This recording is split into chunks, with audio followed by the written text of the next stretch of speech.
שלום לכולם, חלקכם מכיר אותי מתל השומר, חלקכם עם מסכה, חלקכם בלי. אני רון מלצ'ט, מדריך אומנויות לחימה ומתנדב ב-Kids Kicking Cancer ישראל, מעגל הגיבורים. אנחנו משתמשים בשיטות מעולם אומנויות הלחימה ועוזרים לילדים חולים להתמודד מול האתגרים שלהם בצורה יותר יעילה פיזית ונפשית.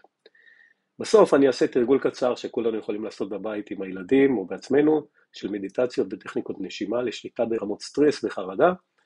אנחנו עושים את זה עם כל הגילאים, זה עוזר להתמודד ולהירגע. לפני כן כמה מילים קצרות לכולנו. אני מציע שבזמנים האלה נהיה אקטיביים. בעיקר עם חברים ומשפחה, לא רק וואטסאפ והודעות, בעיקר לדבר, שיחות טלפון, פנים אל פנים, לדבר על הקושי והכאב, איך מתמודדים בבית, איך עוזרים. חשוב מאוד להקשיב ולא רק לדבר. זה מצב מיוחד וכדאי באמת להקשיב. כדאי גם להימנע מכל מיני סרטים ותמונות שאנחנו מקבלים כולנו. יהיה לזה המון זמן בעתיד, ועם כל הקושי בדבר להימנע מלראות את זה, זה מה שיעזור לנו לצאת מהמראה השחורה.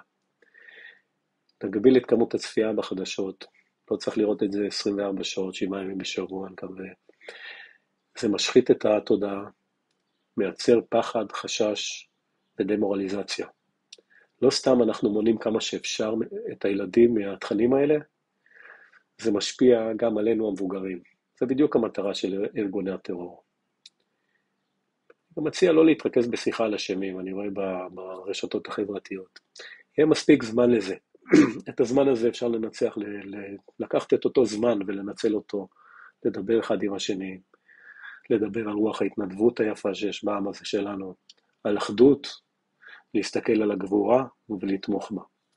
בואו נעשה אימון קצר ובסופו טיפ חשוב למען הילדים של כולנו, שיכול להעלות את האימון לרמות הרבה יותר גבוהות, אוקיי? אז נתחיל באימון נשימה, וקצת מדיטציה, לשפשף את הידיים, עד שהן טיפה חמות, וננשום. אנחנו ננשום פנימה,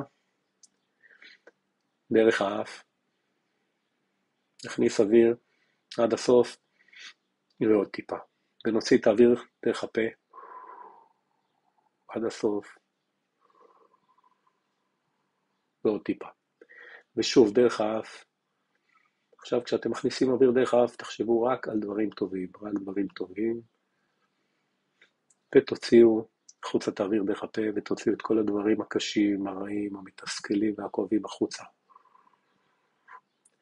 ושוב, דרך האף, מכניסים אוויר, תרגישו איך האוויר שנכנס הוא יחסית קר, חושבים רק על דברים טובים, על אור, ומוצאים את האוויר דרך הפה, מוצאים את הדברים הלא טובים שאנחנו לא אוהבים, המתסכלים, את החושך.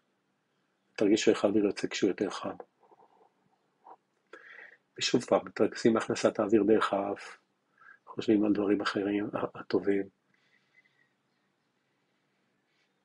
ומוצאים דרך הפה, מוצאים את כל הדברים הרעים.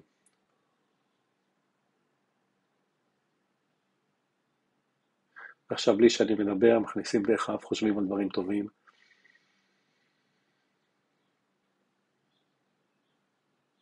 ומוצאים מהפה, מוצאים את הדברים הרעים.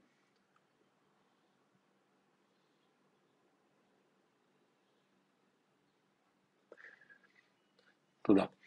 זה היה התרגול הקצר, ומה שאני מציע לעשות את זה בערך 5 נשימות כאלה, לעשות את זה בערך 5 פעמים ביום, או אפילו לעצור רגע ברגע מאוד מתסכל, לעצור, לשים את הדברים בצד, לנשום, זה לוקח סך הכל כמה שניות, וזה עוזר.